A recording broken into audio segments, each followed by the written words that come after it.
She is funny, she is hot, she is talented.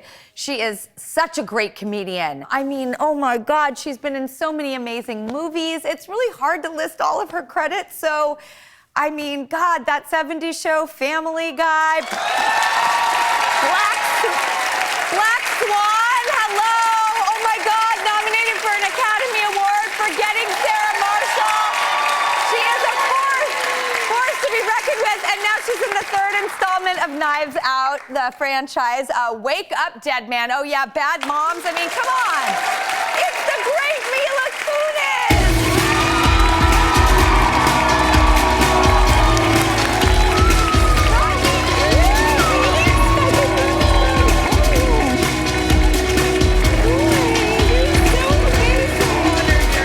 I'm so excited to snuggle together. Oh my God, I'm so excited to see you. Okay, this is the nicest intro I've ever gotten in my life. I was standing back there and I was like, if I ever feel bad about myself, I'm gonna play this back. Do you know what's so funny? I actually held it back because I was like, if I go in any harder, she might run away. This is because so I lovely. could scare her with my level of a psycho love for you. I mean, it is weird to It's talk so beyond about... mutual, by the way. Oh! Drew, stop. Stop it. Stop it. Everybody loves you. Everybody loves you. Everybody loves you. Well, let me ask you a question. Because I take that into my heart and it never goes into the ego. Like I have some plumbing in my body that I set up as a child. And you started very young and you would watch people's behavior. And I always wanted to model myself after the people that clearly would let things into their heart, but not their head, you know, if that makes any sense. How did you choose and practice? Because everybody loves you too, and if you argue me, I will pummel you on this couch. So You're so beautiful, by the way. I'm like being this close to you, you're so pretty. I literally said to myself, I was like, don't tell her how beautiful she is on the couch today, because it's just gonna get creepy, but I'm so in love with you. So, I remember watching you in the Family Guy offices because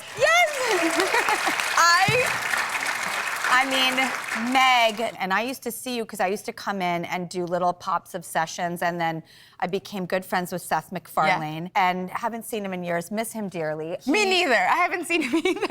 It's like the pandemic came and so many people you lose touch with. I moved to New York. He used to take me to karaoke all the time. Oh yeah, at Brass Monkey. At Brass Monkey, and he sings like Sinatra. He's such a crooner, and he's just so fun. And so then he was like, you know, I think you should play this part on Family Guy, but when I would come in and do it, sometimes I would see you there, and I was like, wait, but hold on. And then I would just leave because I'm shy. But you have to understand, you're such an icon, and I know that word is overused today, but you really are. And they were like, Drew Barrymore's here. And I was like, wait, what do you mean? So this is what I would do, Drew. You would come in, and I was like, okay, how do I just like walk past her and act like it's okay, it's just Drew Barrymore. It's no big deal, guys. And I would just walk past you. I was so nervous to sit next to you. Too? But Drew, once I sat next to you, do you remember? I remember this. I was like, they were like, did you meet Drew? And I was like, I think I did. But also, I feel like I made a memory that I wasn't sure was real because you would be in the office and I would instinctually walk past you to not be weird. Oh my God, I did the same thing with you! And we wasted all of this time! Once I sat next to you and I was like, I will sit next to Drew Barrymore. I will sit here and I will act normal. Well, I'm so glad to be sitting here with you now. For so many years, I've admired you. Oh my God, stop. Oh no, it's real. I'll never forget the first time I saw that 70s show. It had a sense of humor that I appreciated the boundaries that a broadcast hit show went to as far as the humor and the references. And although it was younger people in the show, it felt like it was speaking to really highly intelligent adults. Yeah, I mean, it was created by Bonnie and Terry Turner, who I mean, came out of SNL at the time, but they did Coneheads, they were Roseanne, they've written and created a lot of amazing shows. So it was really highbrow humor with lowbrow background. You know what I mean? Yeah.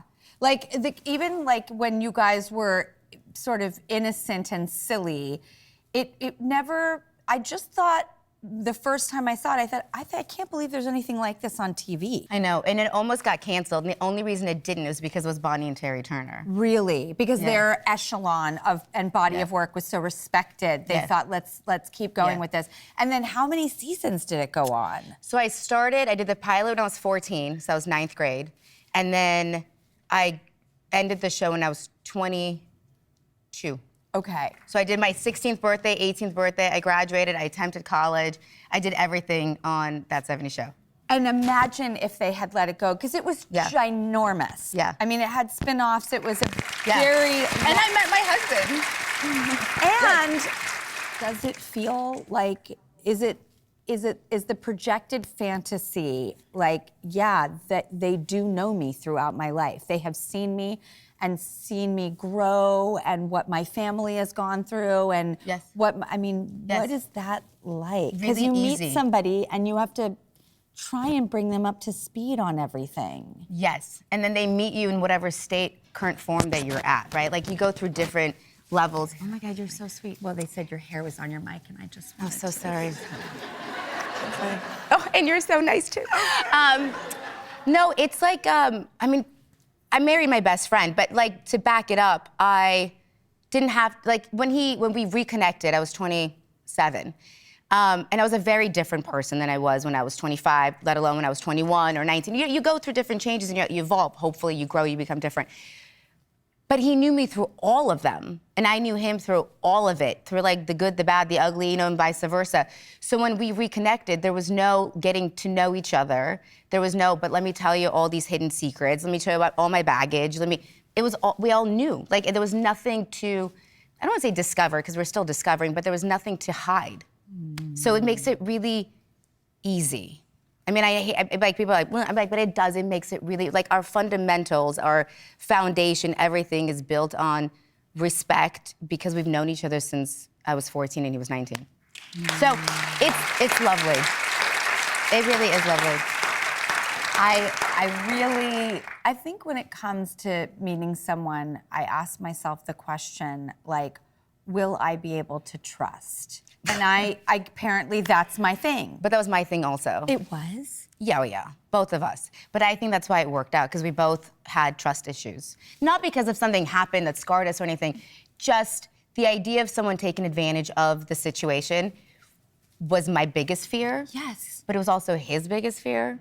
And so when the two connect, you're like, oh, neither one of us is gonna do it, because we both had the same amount to lose. Yes. And I just, it seems like, and tell me if I'm wrong, there's like a nurturing empathy with, anybody that you love and know, especially bringing up kids together. When you know each other when you're younger, there's this purity, this coming into the world that just brings this empathy and nurture that I've never known. Now, I do now having kids. But like, if you know someone for so long, it's just that safety, that history, that knowledge, it's also, really a miracle. It's that and seeing that people can grow and evolve. Yes. Like it's also just having that, knowing that at all moments in our life, we will be able to grow together because we already have. And so there's like an ease about it. And there's a trust behind it. And there's no version of like, will he like this new version of me? Or if I come home one day and I'm like, I have this new, great, crazy idea, he's not gonna go, well, that's not the person I married. He'll be like, oh, okay, let's go for a ride. Like he's, because it is a part of growing up, is constantly evolving. Like I never want either one of us to ever stop evolving or changing our mind.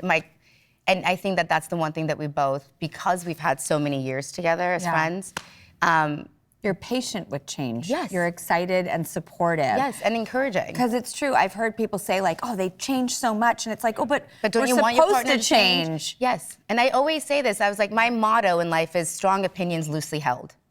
I'm always willing to listen to a different opinion. Give it to me. Like, change my mind. I've no ego when it comes to my opinions. I'm happy to listen. And if you can argue with me and disagree and prove your point, I'm happy to change my opinion. How does that affect your parenting, out of curiosity? You have 9 and 11? I do. Okay. Newly 9. Newly 9.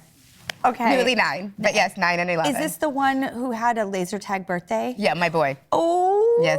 What do you have I have 2 girls. So you don't, yes, so are they into like laser tag and wrestling? Like any ball activity, any sport that comes with a ball? No. Oh, okay. Well, No. mine are. So I have every lamp in my house has been on the ground.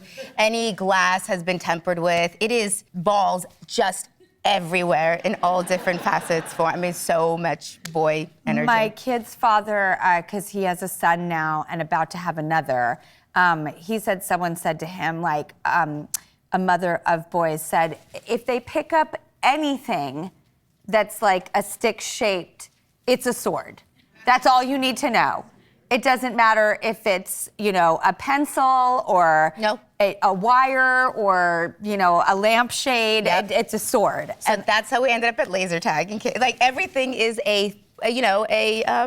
an experience, but like a fun boy experience. And what's the difference with your daughter, may I ask? Because I only know girls. Oh my God, I have the sweetest. By the way, both kids are super sweet. Really? Yeah, it's not me. That is not my genetic trait that they picked up on. I'm many things. I have lots of amazing adjectives. I wouldn't go with like sweet as being top 5. I'm really nice, but I wouldn't say sweet.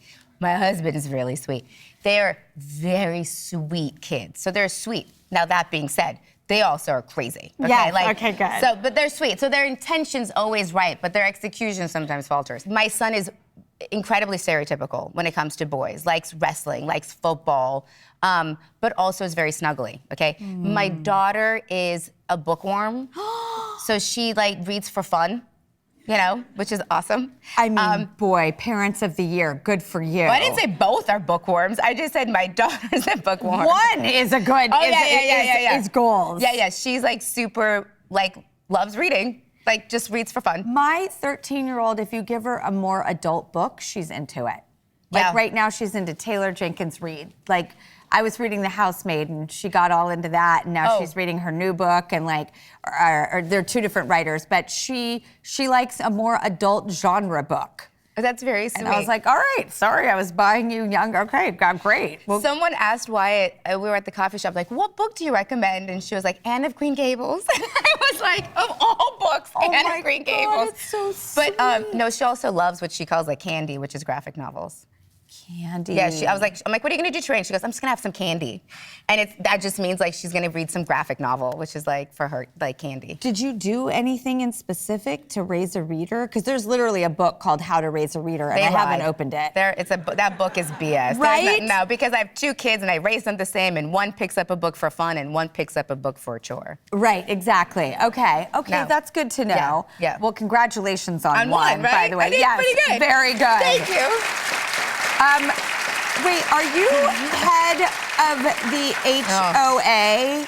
Yes. Is that the This is housing true. and what is HOA? I don't know what it stands for. Okay, let me clarify this HOA because I think this story is now spiraled and taken on Like you're the head of the city council. Yes, exactly. There's 8 households. Okay, that's a lot.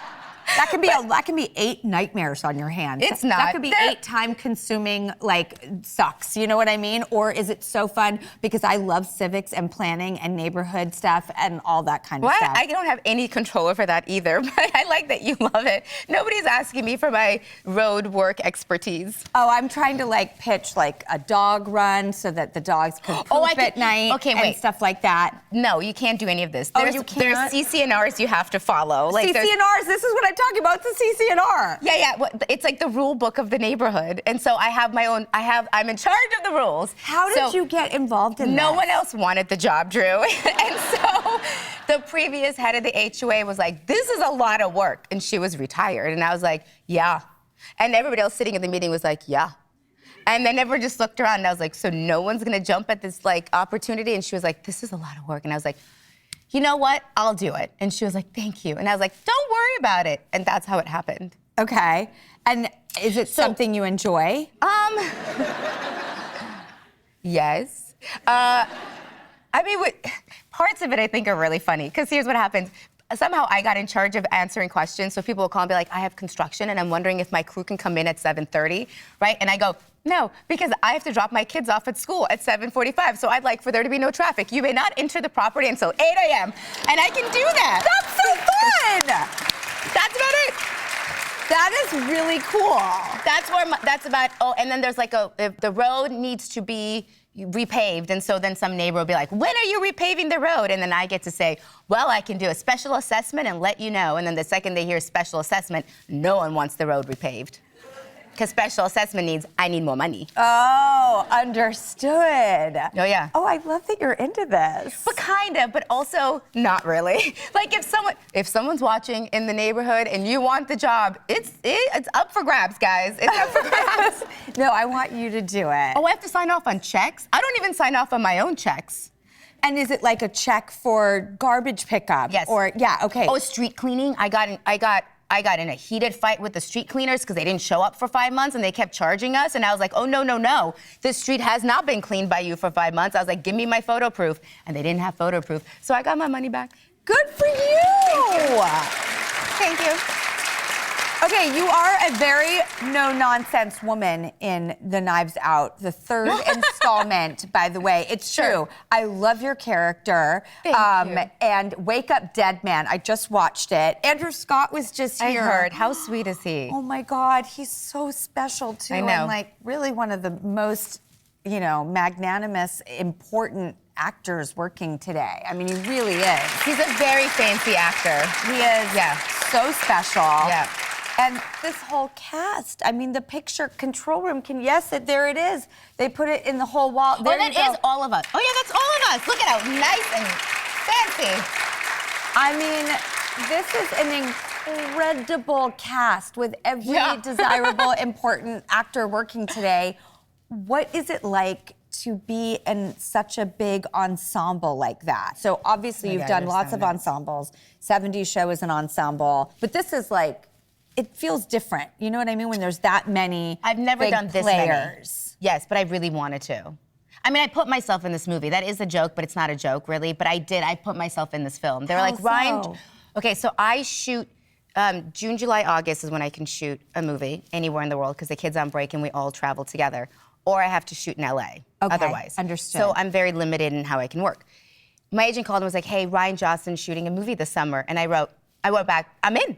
And he goes, well, no, you don't really have the job yet. And I was like, oh, okay. So then they're like, you should go meet with Ryan. And I was like, no problem. Ryan and I met 100 years ago. We went and had breakfast. And I was like, what's this one about? And he was like, well, I can't really tell you. And I was like, okay, well, I'm in. And he goes, you don't have the offer. And I go, oh. So then he's like, you should probably read the script. I go, okay. So he sends me this iPad that I had to go pick up. The iPad has a passcode in it. When you open up the iPad, in the iPad is an app with a passcode. I'm not being dramatic.